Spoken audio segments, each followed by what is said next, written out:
Voilà, mes amis, on va commencer notre dernier cours aujourd'hui avant la nouvelle année et on ne reprendra cours que... on n'en sait rien du tout parce que c'est pas évident que le Séguer va terminer, c'est pas évident qu'on pourra à nouveau rentrer dans un endroit fermé et donc je pense qu'on a tous le moral grâce à Dieu. Oui, heureusement. Oui. Ah ben formidable, parce que moi je ne l'ai pas du tout. Mais bon, mais en tous les cas, bon, on va faire semblant d'être bien, d'accord. Surtout moi, parce que comme je suis un rabbin, je dois transmettre des forces et tout ça, donc je continue à jouer la comédie. Mais donc c'est sûr, bon, la situation n'est pas tellement agréable de passer les fêtes sans famille, seul, pas de possibilité de sortir. Bon, grâce à Dieu. Grâce à Dieu. Mais enfin, grâce à Dieu, n'oublions pas que pendant juillet et août, il y avait des milliers de personnes sur les plages, et les uns sur les autres, et sans masque, et dans les restaurants, et dans les canyonimes.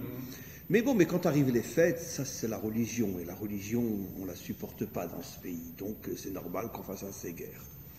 Mais bon, j'ai rien dit, j'ai rien enregistré, je parle stam comme ça. Comment ?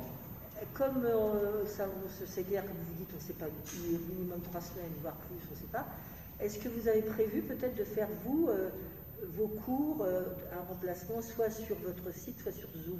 Non, mais de toute façon, moi, des cours, j'en ai plein sur mon site. Je fais plein de cours en Zoom aussi. Donc, on peut aller sur votre site au fur et à mesure du Oui, temps, bon, pas pendant les fêtes, je ne vais pas donner des cours pendant les fêtes, mais disons que je vais aussi me reposer un petit peu pendant les fêtes, mais disons qu'on verra après, qu'est-ce qui se passe? Est-ce qu'on a le droit à nouveau de se réunir? Est-ce qu'il y a toujours le Séguer, pas le Séguer? Ça, de toute façon, on sera tous tenus au courant, mais quoi qu'il en soit, c'est le dernier cours aujourd'hui avant Rosh Hashanah. Rosh Hashanah tombe Shabbat. Et aussi une surprise, est-ce que vous savez qu'aujourd'hui c'est le premier jour de la création? Non. Ben, le monde a été créé le premier jour, le 25 Elul. On est le 25 Elul aujourd'hui. Or, comme Rosh Hashanah tombe le 6e jour de la création, comme vous le savez, le jour de la création de Adam, donc vous remontez en arrière, le premier jour, c'était aujourd'hui, 25 Elul. Donc aujourd'hui a été créée la lumière, aujourd'hui a été repoussée l'obscurité, demain la séparation entre les eaux d'en haut, les eaux d'en bas, et ainsi de suite, jusqu'à Shabbat, Shabbat, la création de l'homme. Mais en tous les cas, aujourd'hui, c'est le premier jour de la création.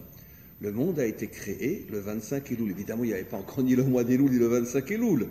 Mais après que le temps a commencé à exister, il s'avère que finalement, le jour de la création tombe le 25 Elul. Je voudrais revenir sur un point important.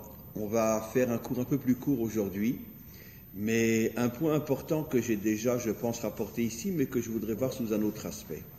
Vous savez qu'il y a une discussion au milieu de nos maîtres, on dit au milieu de nos maîtres, non, une discussion parmi nos maîtres, entre deux grands maîtres très connus, Rabbi Eliezer et Rabbi Yoshua, sur quand a été créé Adam.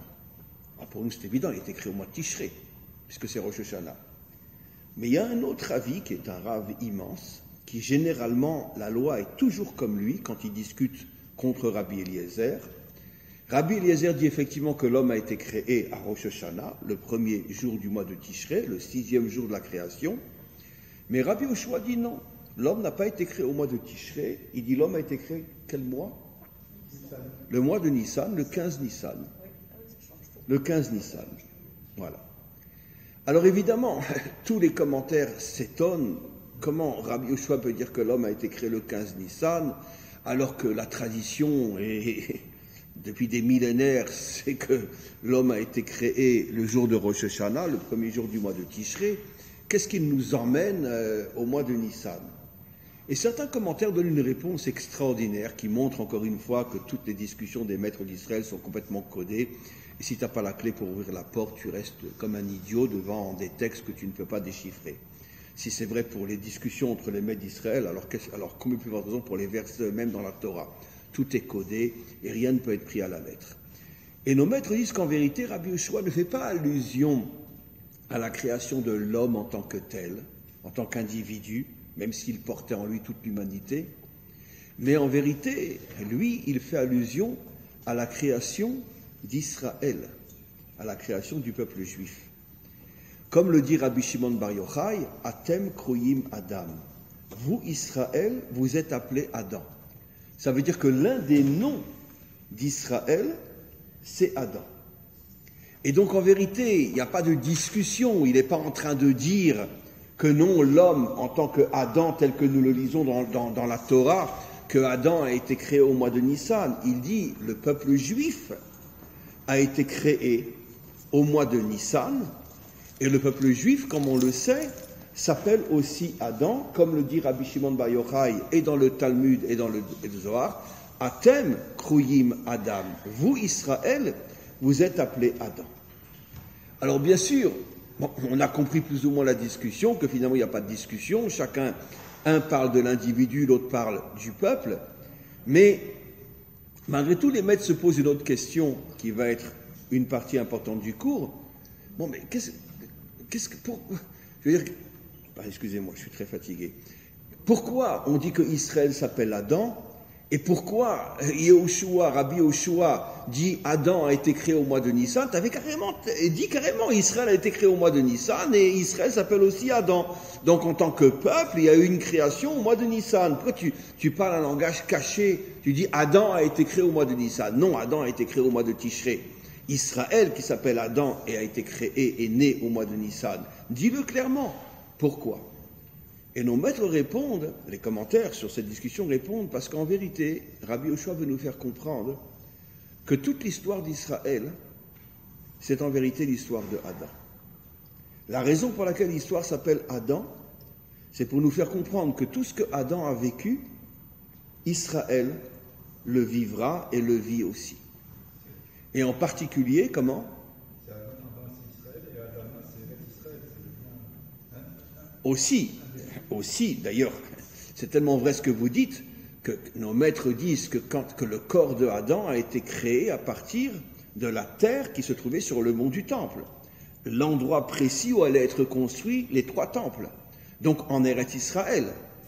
Donc déjà, même dans la création de Adam elle-même, d'après notre tradition, il y a une allusion au peuple juif, à Israël, puisque cette terre et cet endroit, par définition, appartiennent à Israël.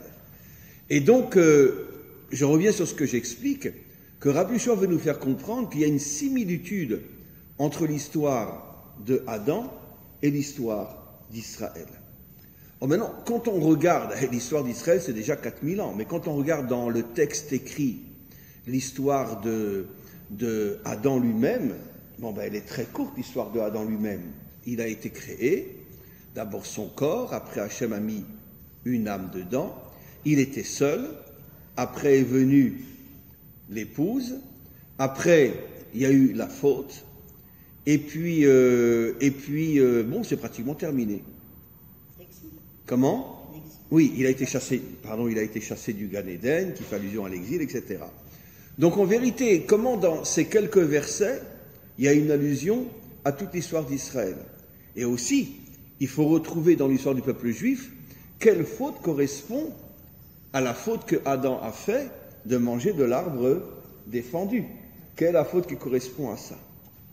Alors, il y a effectivement, vous imaginez, un océan, un tsunami de commentaires sur cette comparaison, et je vais faire très très vite, et après je m'arrêterai plus sur l'histoire de la faute. D'abord, on nous dit que le corps de Adam a été créé avant que l'âme ne rentre. D'accord? C'est un verset explicite. Et on nous dit que Israël s'appelle Adam. On veut nous faire comprendre de là que le peuple juif lui-même n'atteindra sa véritable dimension spirituelle que beaucoup, beaucoup plus tard. Pendant pratiquement toute l'histoire, il est encore au niveau de son corps. C'est pour ça qu'Israël a fauté. C'est pour ça qu'il y a eu 2 destructions de temples. C'est pour ça qu'il y a eu 4 exils. Parce que d'abord le corps a été créé. Et seulement après l'âme est venue. Et dans notre tradition, comment qu'on appelle ces 2 moments aussi? Mashiach ben Yosef, Mashiach ben David. Mashiach ben Yosef qui reconstruit le corps d'Israël. Eh bien, le retour d'Israël depuis 48 et bien avant déjà, où c'est le corps d'Israël qui se reconstruit. Après viendra Mashiach ben David qui va faire rentrer l'âme. Mais pourquoi, en vérité, toute l'histoire d'Israël, comme on le lit malheureusement dans les dernières parachiotes, on a lu Netzavim, on a lu Kitavo, on a lu Vayeler, on est maintenant dans Azinu. Qu'est-ce qu'on voit? Qu'est-ce que Moshe fait? Qu'est-ce qu'il ne cesse de faire avant de quitter ce monde? Ben, il ne cesse de dire à Israël que vous allez tomber, vous allez vous détourner d'Hachem, vous allez tomber dans l'idolâtrie, dans la débauche, etc. Pourquoi? Mais parce que Israël n'a pas encore véritablement son âme. N'a pas véritablement son âme. Alors évidemment, vous me direz, ben pourquoi on a des tzadikim, on a des maîtres, on a la Torah, on a etc. Je ne parle pas des individus, je parle du peuple, du klal. Évidemment, aujourd'hui aussi, il y a de très grandes tzadikim dans notre peuple. À plus forte raison, il y a quelques générations. Comme plus forte raison encore, il y a quelques générations. Mais est-ce que le klal lui-même, est-ce que le peuple lui-même, il est à ce niveau spirituel? Il ne l'a jamais été. Jamais, jamais le peuple dans son ensemble a été au niveau spirituel de ces grands. La plus grande preuve qu'on a, mais dans le désert, qu'est-ce que le peuple juif a passé son temps dans le désert? Qu'est-ce qu'il a fait? Comment? À part bouffer et boire. Eh bien, à se révolter contre Moshe, à se révolter contre Hachem. D'accord? Quand Israël est rentré sur sa terre, quel était le commandement fondamental, principal que Israël devait réaliser? Je ne parle pas au niveau individuel, mettre les tefilines. Le commandement qui concernait la nation d'Israël. C'est de conquérir la terre. De conquérir toute la terre d'Israël. Et on le voit, 10 versets qui n'arrêtent pas de répéter, ne laissez personne, ne laissez personne. Je n'ai pas dit exterminer tout le monde. Laissez-les partir. Mais vous ne laissez personne. Qu'est-ce qu'ont fait les tribus? Toutes les tribus sont devenues du gruyère, avec des trous dedans. Lisez Yehoshua, lisez Shoftim. Ça veut dire que toutes les tribus ont laissé des centaines de villages cananéens au milieu de leurs implantations. Voilà. C'est intéressant, hein. Comme disait le roi Salomon, il n'y a pas de nouveau sous le soleil. Hein. Voilà. Toutes les tribus. Au point qu'un prophète arrive et il leur dit, vous n'avez pas accompli la volonté d'Hachem, sachez qu'un jour vous disparaîtrez de cette terre. Nous, on croit que ça a commencé à cause de l'idolâtrie ou de la débauche qu'il y avait à l'époque du premier temple. Non. Lisez le livre de Yoshua. Un prophète arrive et dit, vous n'avez pas accompli. Eh bien, sachez qu'un jour vous serez sortis de cette terre. Donc, déjà, à l'époque de Moshe, il n'y a que des révoltes. À l'époque de Yoshua, un commandement tellement fondamental duquel dépend tout l'avenir d'Israël, toutes les tribus laissent des villages au milieu de leur implantation. Des tas de villages. Plus que ça encore, dès que Yoshua rentre en Israël, vous vous rappelez cette histoire? Comme je dis toujours, mes amis, comment? Nous, on a appris l'histoire de nos ancêtres, les Gaulois. Mais il serait temps de connaître notre Tanakh par cœur. On doit le connaître par cœur, c'est notre histoire. Et on peut compter sur les 2 doigts de la main les Juifs qui connaissent vraiment le Tanakh. Mais il n'est pas enseigné non plus. Mais même on parle des parachotes lisez-le. Depuis des centaines d'années. Rien que lisez-le. La paracha de la semaine et tout ça. Non, je ne parle pas de la paracha, je parle le nar. Oui, lisez-le. Mais déjà, lisez-le avec des commentaires. Il y a des commentaires. Il y a des commentaires aujourd'hui. D'accord, mais enfin, ça serait bien d'avoir quelqu'un comme vous, quelqu'un d'autre, qui épluche réellement le Tanakh, année par année, événement par événement, et les décortique. Bon, je vais monter une école à 1 000 euros, 1 000 euros le cours. On va faire. Oui, non, j'ai fait beaucoup de cours sur le Tanakh. J'ai fait surtout le roi David, etc. Mais c'est vrai, il faudrait que je reprenne. Mais bon. Maintenant, regardez. Donc, on voit Israël se révolte contre Moshe. Israël rentre en Israël, il y a l'histoire qu'Israël refuse de conquérir toute sa terre. Très bien. Bon, ça, on sait aussi un petit peu d'où ça vient. D'où ça vient le fait qu'Israël ne conquiert pas toute sa terre? Pourquoi? Parce qu'il n'y a pas plus gentil qu'un juif. Donc, bon, maintenant on est majoritaire, ils nous dérangent plus, c'est des petits villages par-ci par-là. Bon, on va les laisser. Allez, quand même, on n'est pas méchants, nous. Très bien. On continue. On arrive à l'époque des juges. À l'époque des juges, il y a des problèmes en voiture, en voilà. Après, on arrive à l'époque des rois. Il y a plus ou moins une époque plus ou moins bien, c'est l'époque du roi David.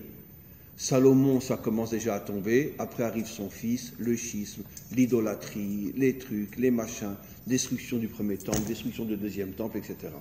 Donc ça, il ne faut pas enregistrer ce que je dis, parce que tout le monde croit qu'on est le peuple élu. Mais en vérité, ce peuple, c'est un sacré problème, ce peuple. Ben oui, quand même. Mais le problème c'est que nous ne sommes pas vraiment responsables. Parce que nous suivons, nous explique Rabbi Shimon Bar Yochai, le chemin qu'Hachem a suivi dans la création de l'homme. D'abord le corps. Ça veut dire quoi d'abord le corps et après l'âme? Le corps, ça veut dire quoi? Le corps, c'est la matière. Le corps, c'est le plaisir. Le corps, c'est l'ego. Le corps, c'est et moi, et moi, et moi.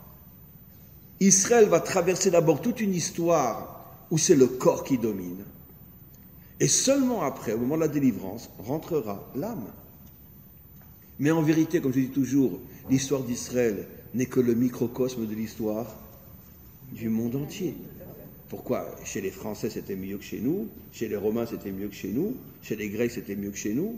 Non. Ça veut dire qu'en vérité, Israël est le microcosme de l'humanité tout entière. Et Israël passe aussi par toute une histoire où c'est le corps qui domine avant que l'âme ne rentre. Parce que c'est l'histoire du monde. Mais maintenant, on pourrait poser une question. D'accord? Finalement, excusez-moi, je vais un petit peu mal parler à Hachem, mais dis-moi Hachem, alors, je comprends pas, mais c'est toi le responsable de tout ce qui arrive au monde. Puisque tu as refusé de mettre l'âme dans le corps au même moment où tu as créé le corps. Parce qu'au niveau du verset, il y a une petite séparation, mais au niveau de l'histoire, ça peut être 4000 ans, ça peut être 5000 ans. Évidemment, ce sont que des codes, ce sont des métaphores, tout ce que la Torah nous dit. Mais ce qu'on voit, c'est qu'il y a un corps sans âme, une humanité sans âme. Et c'est pour ça que l'humanité faute. C'est normal, on n'a pas d'âme. Il nous a donné la Torah, quand même. Comment? Oui, il nous a donné la Torah, mais elle est restée au niveau des individus, au niveau des particuliers. Ben oui. On a eu, il n'y a pas tellement longtemps, on avait le Rabbi Lubavitch. C'était immense. Tout le peuple juif l'a suivi? Non, pas tout le peuple juif l'a suivi. Pas du tout. 80% des juifs n'ont pas suivi le Rabbi Lubavitch. Et le Baal Shem Tov. Et le Hari Akadosh. Et Rabbi Shimon Bar Yochai. Rabbi Shimon Bar Yochai, un jour, il est venu pleurer chez son maître. Rabbi Akiva lui dit, j'ai même pas 10 élèves. J'ai même pas 10 élèves qui me suivent. Il en avait 7. Et son maître lui a répondu, ça suffit que Hachem et moi, on sait qui tu es. Contente-toi de ça. Il n'avait pas 10 élèves. Et le Hari Akadosh, il avait un élève, Rabbi Chaim Vital. Non, les grands ne sont pas vraiment suivis. Oui, mais lui, Rabbi Akadosh, je crois que c'était sa volonté de ne pas. C'était la volonté, en vérité, Hachem lui avait dit de ne pas se dévoiler, c'est vrai. Donc c'est pas forcément un bon exemple, vous avez raison. Mais d'autres maîtres, combien d'élèves avait le Baal Shem Tov? Quelques dizaines. Combien d'élèves avait Rabbi Nachman de Breslev de son vivant? Quelques dizaines. C'est toujours resté des grands, mais qui vivaient au niveau d'une minorité de gens qui les suivaient. Le peuple n'a jamais suivi les grands. Jamais.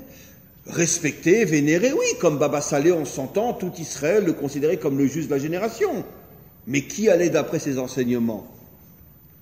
2-3% d'Israël? Bien sûr que non. Le Rav Kook, tout Israël l'a suivi? 2-3% l'ont suivi, jusqu'à aujourd'hui.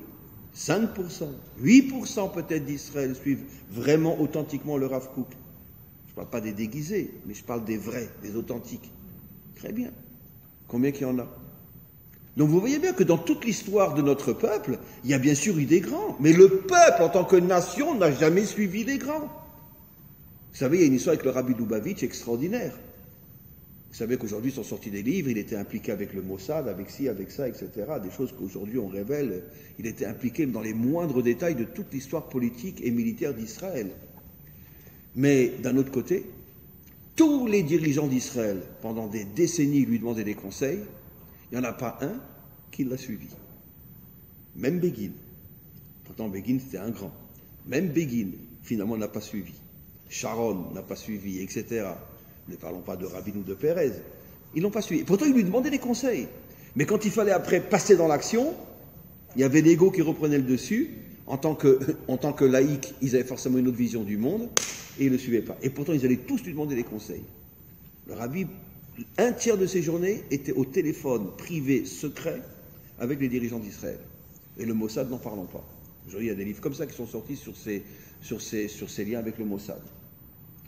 Mais pourtant, il lui demandait conseil, mais il ne le suivait pas. Pourquoi ? Parce que agir comme un tzaddik quand tu n'es pas toi-même, c'est une vision du monde qui est tellement différente de la tienne que tu n'y arrives pas. Par exemple, la fameuse histoire de la première guerre du Liban, quand Arafat a demandé à quitter le Liban et aller en Tunisie. D'accord ? Le rabbi a envoyé un message à Begin, il lui a dit « Surtout pas, il est hors de question qu'il quitte le Liban ». Eh bien oui, Begin a laissé partir. Et pourtant Begin c'était un grand, un géant, même sur le plan juif. Tout le monde sait que le rabbi s'est opposé virulement, il lui a dit « Il est hors de question qu'il quitte le Liban. Vous faites un barrage, il ne quitte pas le Liban. » Comment ? Oui, mais d'un autre côté, parce qu'Israël a laissé faire. Israël pouvait très bien mettre des bateaux ou des avions, il ne pouvait pas partir du Liban. Et le rabbi a interdit à Begin de laisser partir Arafat.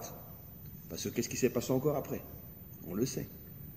Eh bien, Begin n'a pas écouté. Donc, encore des exemples où vous voyez que même des gens qui avaient un respect, un amour inimaginable pour les grands d'Israël, sur le terrain, ils ne les écoutent pas. Donc, moi, je parle de la nation. La nation n'a jamais suivi les grands d'Israël. Jamais, jamais, jamais, jamais. Le premier qui sera suivi non seulement par la nation d'Israël, mais par toutes les nations, sera le Mashiach. Et je rajouterai, l'espoir fait vivre. Très bien. Mais bon, c'est un travailleur français, ça, mais voilà. C'est le seul homme au monde qui sera suivi par l'humanité tout entière. Tout le monde le suivra. Mais jamais les grands ont été suivis. Donc, ça confirme ce que nous dit la Torah. La Torah nous révèle quelque chose qui est à pleurer de vérité. Hachem crée d'abord le corps, et après il crée l'âme, pour nous faire comprendre que l'humanité va rester pendant des millénaires un corps sans âme. Et même s'il y a des grands, et pas seulement chez nous, chez les autres peuples aussi, c'est une minorité de gens qui suivront les grands, mais jamais les nations. Parce que la nation est un corps sans âme. Voilà le grand secret que nous révèle Rabbi Yoshua en comparant la naissance d'Israël à la naissance de Adam. On continue. Ah non, on n'a toujours pas répondu à la question. Et mais alors pourquoi Hachem nous a fait ce coup-là ? Finalement, alors c'est toi le responsable. Pourquoi tu nous as pas donné une âme tout de suite ? Mais la réponse est évidente, mes amis, je vous en supplie. Je l'ai déjà donné 1000 fois la réponse. C'est quoi la réponse ? C'est quoi la réponse ? Mais parce que si nous avait donné une âme tout de suite, on aurait été des robots religieux. Oui, adieu, je t'aime, tu es le plus beau, tu es le plus grand. Le fait de nous avoir créés sans âme, c'est pour nous obliger à rechercher le bien, la vérité de nous-mêmes. Parce que si l'âme était rentrée directement en nous, on aurait été des anges, on aurait été des robots religieux. Et donc on n'aurait plus de libre arbitre, on n'aurait plus cette capacité de faire des efforts, de se changer, de travailler sur soi. Et qu'est-ce qu'on comprend de là ? Que Hachem était prêt à payer le prix d'une humanité catastrophique pendant des millénaires pour récupérer des hommes authentiques. Et ça, c'est extraordinaire. Ça veut dire qu'aux yeux d'Hachem, et ça, c'est pas de moi, c'est nos mecs qui disent ça, un homme authentique qui est tombé des dizaines de fois, qui a fauté, mais qui se relève et qui finalement fait teshuva et revient de toutes ses forces vers Hachem, est des milliards de fois plus grand que le plus grand des anges. Parce que qu'est-ce que c'est un ange ? Mais c'est un robot spirituel. Il a été créé pour être gentil avec le bon Dieu. Et donc, automatiquement, il n'a aucun mérite. Mais un homme qui a toutes les tentations, toute la corruption de ce monde, et qui tombe, mais qui se relève, et qui finalement revient vers Hachem, ça c'est la plus grande des créatures. Donc vous comprendrez pourquoi nos maîtres nous disent que le monde n'a été créé que pour la Teshuvah. Donc s'il a été créé pour la Teshuvah, il fallait forcément que d'abord le monde tombe et le monde faute. Oui, mais il y a quand même un truc avec Adam.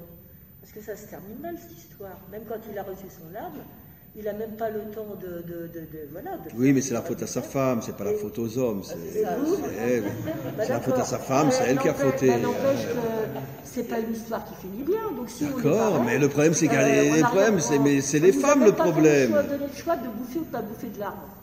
Nous, on suit. Alors si ça se termine aussi mal que pour Adam... J'explique. Il ne faut pas se nourrir. Voilà. Donc, on a compris la première partie. On arrivait à même plus respirer. Maintenant, il lui donne une âme.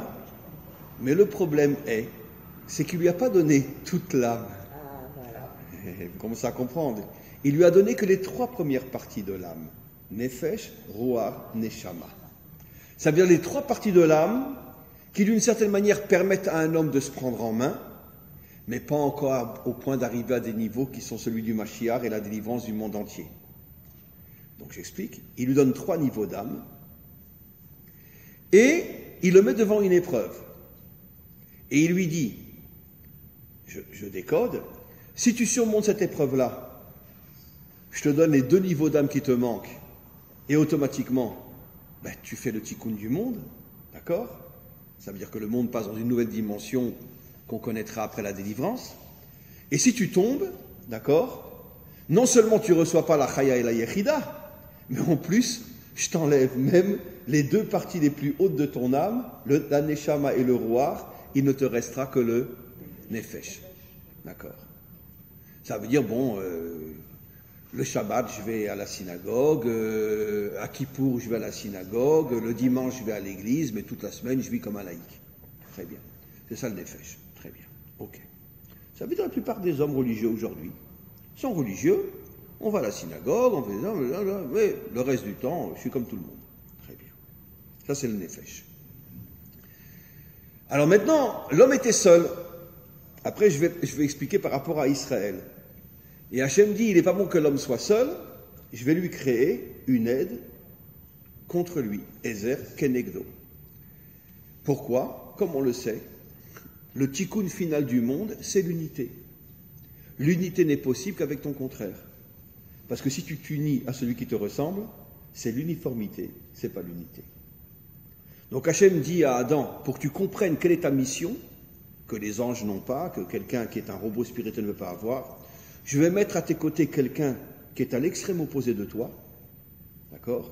Et si vous arrivez à vous unir, à être ensemble, à ce moment-là tu amènes l'unité dans le monde, Bayomaou Yeh Hashem Echad ou Shmo Echad. En ce jour, Dieu sera un et son nom sera un. Et toute l'humanité sera une. On sera tous comme une grande famille.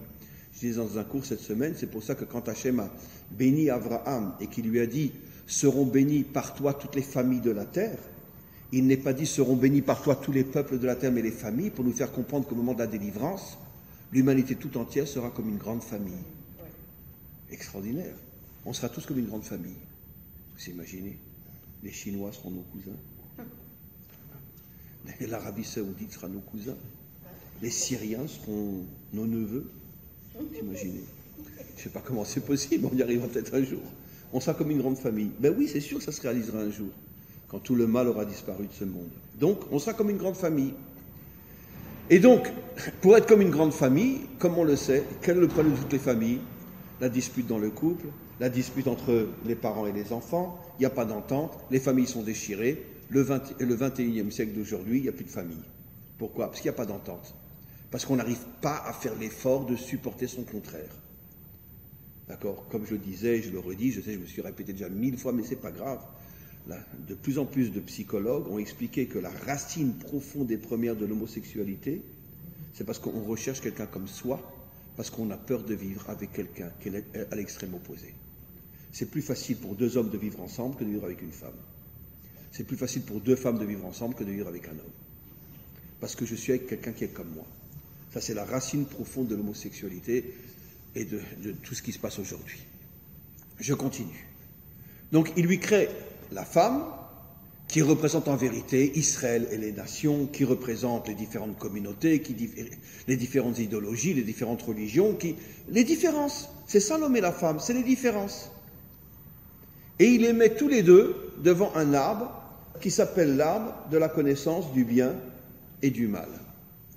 Et il leur dit, ne mangez pas de cet arbre-là. Et qui va manger la première de cet arbre-là? C'est la femme. Alors on ne va pas le prendre dans le sens la femme sur le plan physique, évidemment. Mais ça représente quoi, l'arbre de la connaissance du bien et du mal? Pourquoi cet arbre-là est défendu? Surtout que vous savez tous et toutes, j'ai expliqué des milliers de fois, qu'en vérité, le 4e repas du Shabbat devait être fait sur cet arbre-là. Quel repas? Mélavé Malka.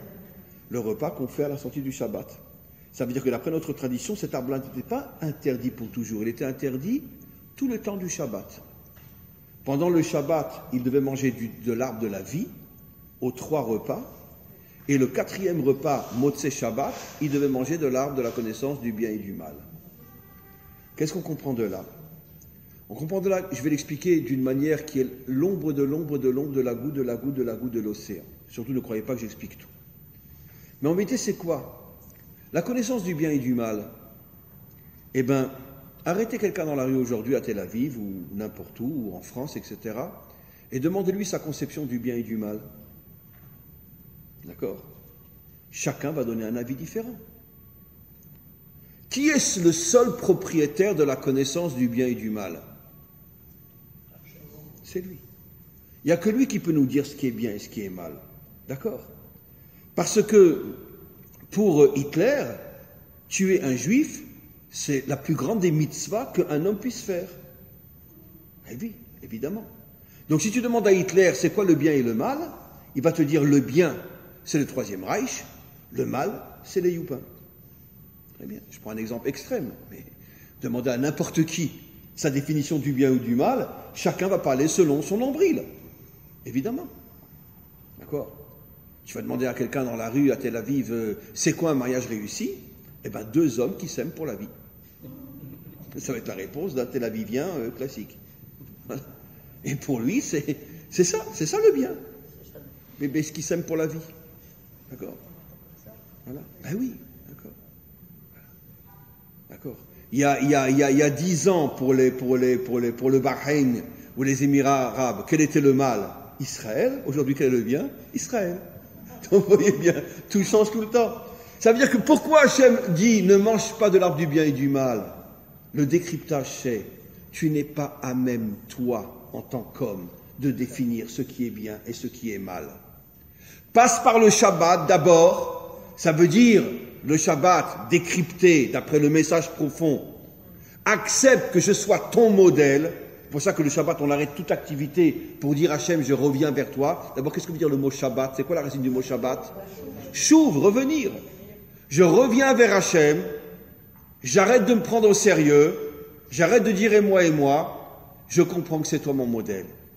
Si tu acceptes que je sois ton modèle, alors tu pourras manger de cet arbre-là parce que tu auras une vraie connaissance du bien et du mal, celle que moi je vais te transmettre. Absolument. Mais Adam, il a fait la faute de l'histoire humaine. Il dit, mais je suis capable, moi, de savoir ce qui est bien et ce qui est mal. Je n'ai pas besoin de m'en remettre à Hachem. C'est ce qu'on appelle aujourd'hui l'humanisme. C'est quoi l'humanisme? Eh bien, c'est la définition occidentale du bien et du mal qui change tous les 2 ans. D'accord? Parce qu'il y a 100 ans, on était déjà dans l'humanisme. D'accord?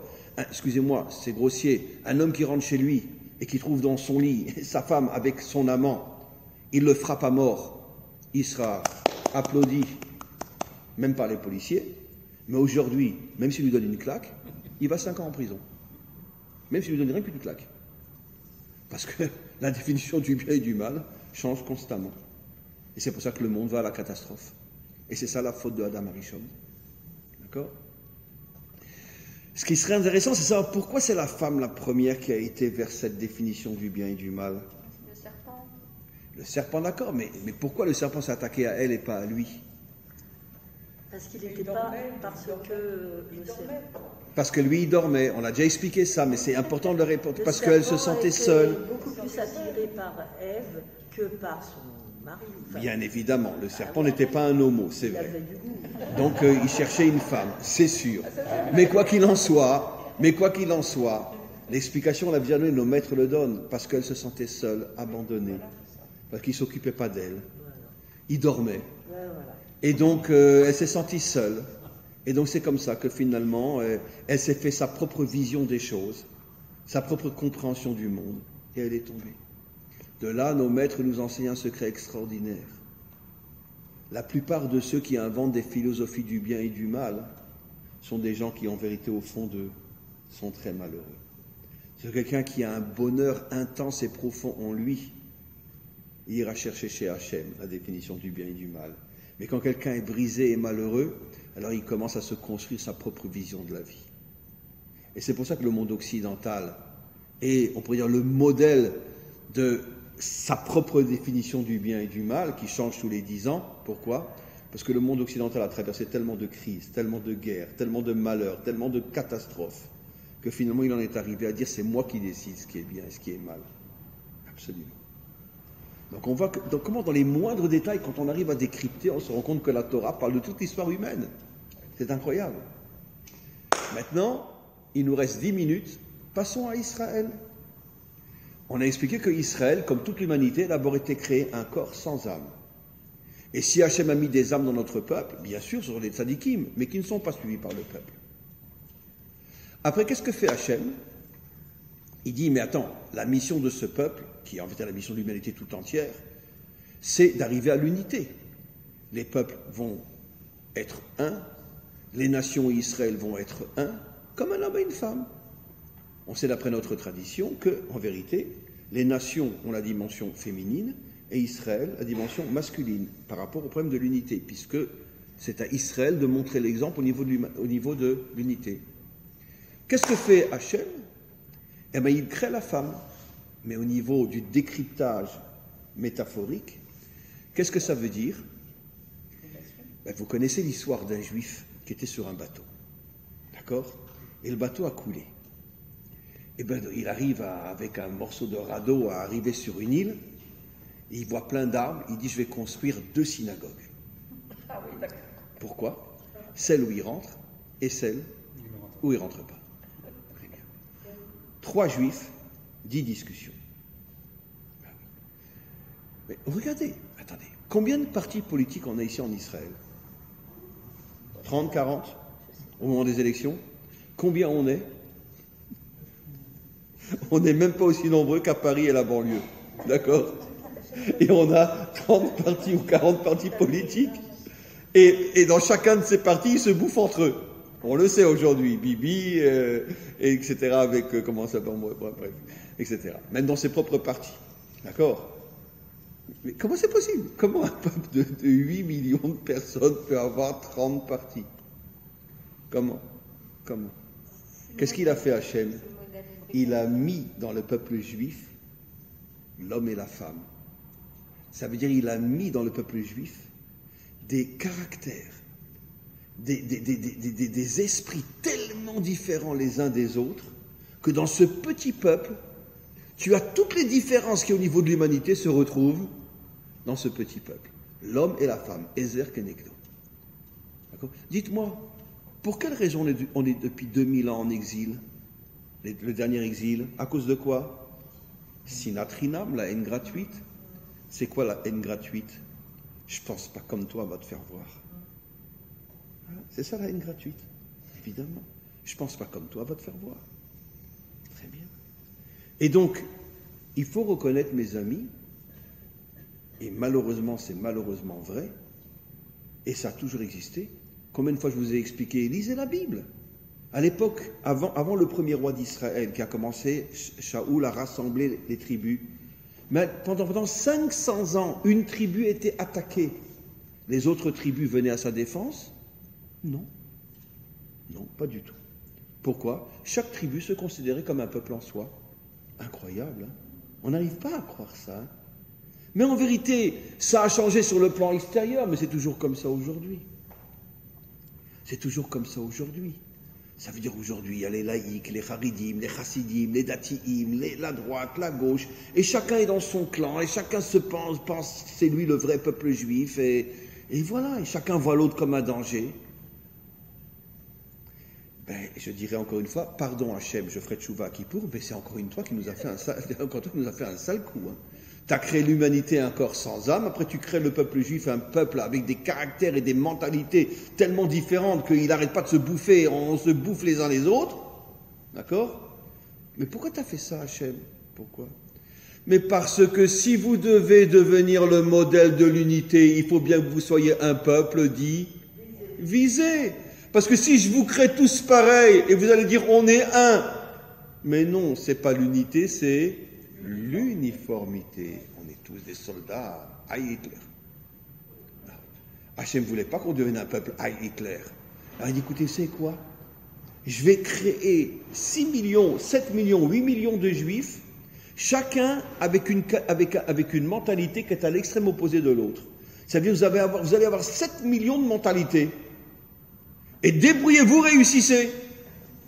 Bon, on est passé par de sacrés abîmes, hein, mais on réussira. Et pourquoi, comme je dis toujours, Hachem nous a choisis, nous? Parce que si je réussis avec eux, je réussis avec tout le monde. Pourquoi? Parce que si ce peuple-là arrive à s'unir, mais c'est évident que toute l'humanité arrivera à s'unir. Parce que c'est sûr qu'il y a en nous des différences et des tensions absolument incroyables, même si on est tous nés juifs. Mais il n'y a pas un juif qui pense comme un autre. Et comme le juif, il travaille beaucoup avec sa tête, et la tête, elle est dans l'idéologie, c'est pour ça qu'on a tellement de tensions entre nous. Et qu'on n'arrive pas à s'entendre. 30 partis dans un peuple de 6 millions de personnes, 8 millions de personnes, c'est du jamais vu dans toute l'histoire humaine. En Amérique, ils sont 400 millions, ils ont 2 partis républicains. En France, 4 partis, 5 partis. Alors qu'ils sont 70 millions. 6 partis. C'est de la folie. Pourquoi? Parce que le juif connaît la mentalité. Si je ne fais pas 30 partis, il y en a des tas qui ne pourront pas s'exprimer. Voilà. Et c'est pour ça qu'on a tellement de problèmes politiques ici. Puisqu'on est trop divisés. Vous voyez comme ça correspond, c'est incroyable, hein, c'est fabuleux. Alors Hachem, il prend le peuple juif, qui est homme et femme, ça veut dire Ezer Kenegdo. Chacun, il a son Ezer Kenegdo. D'accord? La droite, elle a sa gauche, la gauche, elle a sa droite, le Haredi, il a le Dati, il a le Chiloni, il a le Haredi, le Chassid Belz, il a le Chassid Gour, le Breslev, il a le Chabad, il a le Breslev, et qui sourd. Catastrophe. Très bien. Et puis, il nous met devant l'arbre de la connaissance du bien et du mal, et il dit surtout ne le mangez pas. Dit à un juif, surtout ne mange pas de l'arbre. Mais moi, je sais ce qui est bien et ce qui est mal. Moi, je sais. Il n'y a pas plus qu'un juif pour dire, moi je sais ce qui est bien, ce qui est mal. Et bien c'est ça. C'est fabuleux, hein. Vous voyez comment, avec un petit décryptage comme ça, des passages qui nous paraissent tellement mystiques, tellement surnaturels, en vérité c'est toute l'histoire du monde. C'est toute l'histoire du monde. Et on n'est toujours pas arrivé au happy end. Non, parce que c'est un film hollywoodien qui dure plus qu'1h30. Il dure un peu plus de 4000 ans ce film-là. Mais on y arrivera, the happy end. La fin heureuse. Ouais, la fin heureuse, on y arrivera.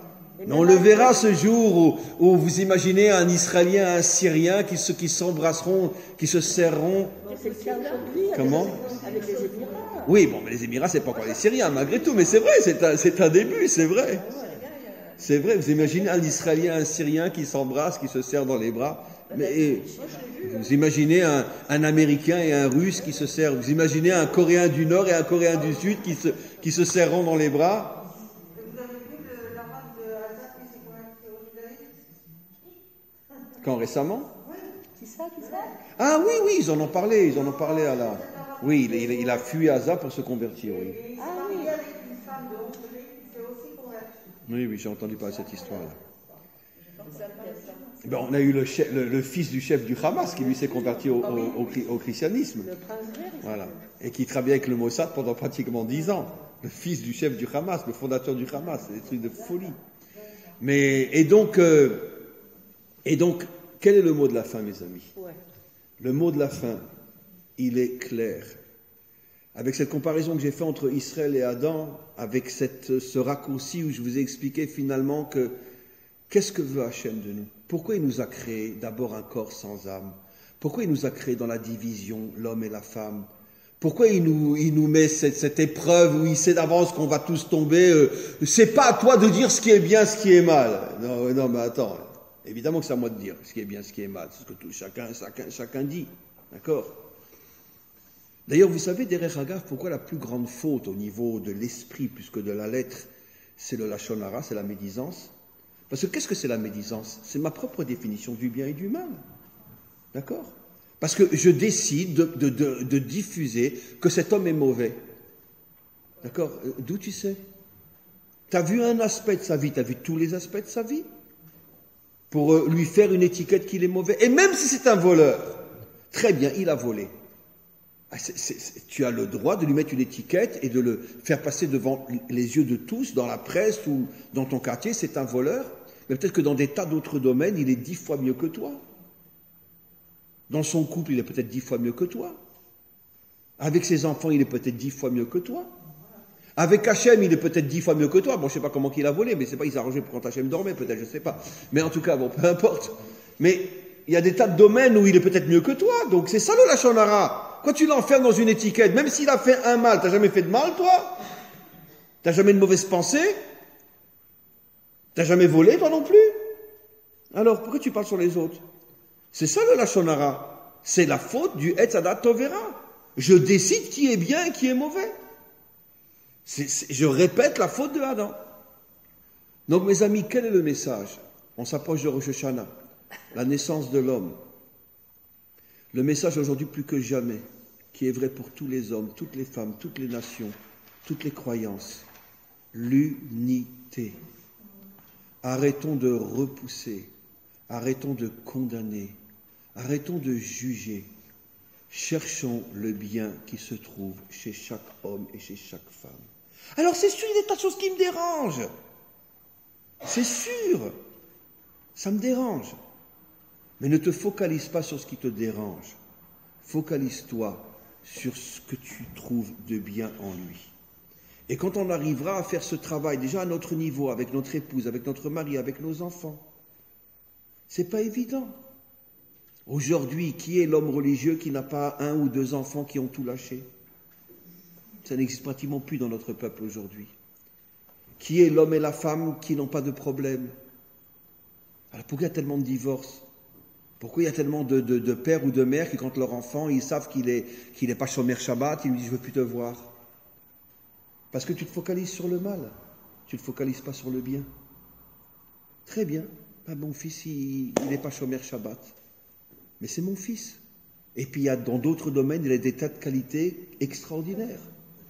Alors je dois chercher ce qu'il y a de bien en lui, pas voir uniquement ce qu'il y a de mal. C'est ça l'unité, c'est ce que Hachem il attend de nous. Arrêtez de voir ce qui vous dérange chez l'autre. Regardez ce que vous avez en commun, malgré vos différences. C'est pour ça que la femme s'appelle Ezer Kenegdo. C'est sûr qu'elle est contre moi, mais elle est aussi Ezer. Ça veut dire qu'il y a des tas de domaines dans lesquels on est vraiment pareil. Et c'est vrai entre tous les peuples, entre Israël et les nations. Et ça, c'est le travail qu'Hachem attend de nous aujourd'hui plus que jamais. Il faut comprendre qu'au fur et à mesure qu'on s'approche de la délivrance, aujourd'hui, c'est ce que Hachem nous demande.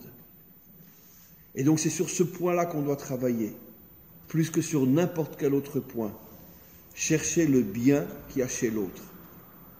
Et d'ailleurs, je termine, c'est peut-être pour ça que Min HaShamayim, le cours d'aujourd'hui, c'est le jour où a été créée la lumière. Et la lumière, elle repousse l'obscurité. Et comment la lumière est appelée pour la première fois dans la Torah? Tov. Et qu'est-ce qu'on comprend de là, comme disent nos maîtres? La lumière, c'est le Tov. Mais c'est quoi la lumière? Ne regarde pas l'obscurité, ne la regarde pas, mets de la lumière. Ne regarde pas l'obscurité qu'il y a chez l'autre. Ne regarde pas le noir qu'il y a chez l'autre. Regarde ce qui brille chez l'autre. Et à ce moment-là, tu trouves le Tov. Tu trouves le Tov partout. Et quand tu trouves le Tov partout, on arrive à réunir l'humanité, à redevenir une vraie famille, Mishpechot Adama, les familles de la terre. Et Bezrat Hashem, on sera zoché, Bezrat Hashem, grâce à notre travail, je ne dirais pas que l'espoir fait vivre, mais la vérité fait vivre. On verra le Mashiach. Amen. Vechen Yeratzon. À tous et à toutes, une très, très, très, très, très bonne année. Et on se tient au courant pour savoir comment qu'on se retrouve. Et je tiens à préciser, je ne l'ai pas fait au début du cours, que le cours, bien sûr, est à la mémoire de monsieur et de madame Cain.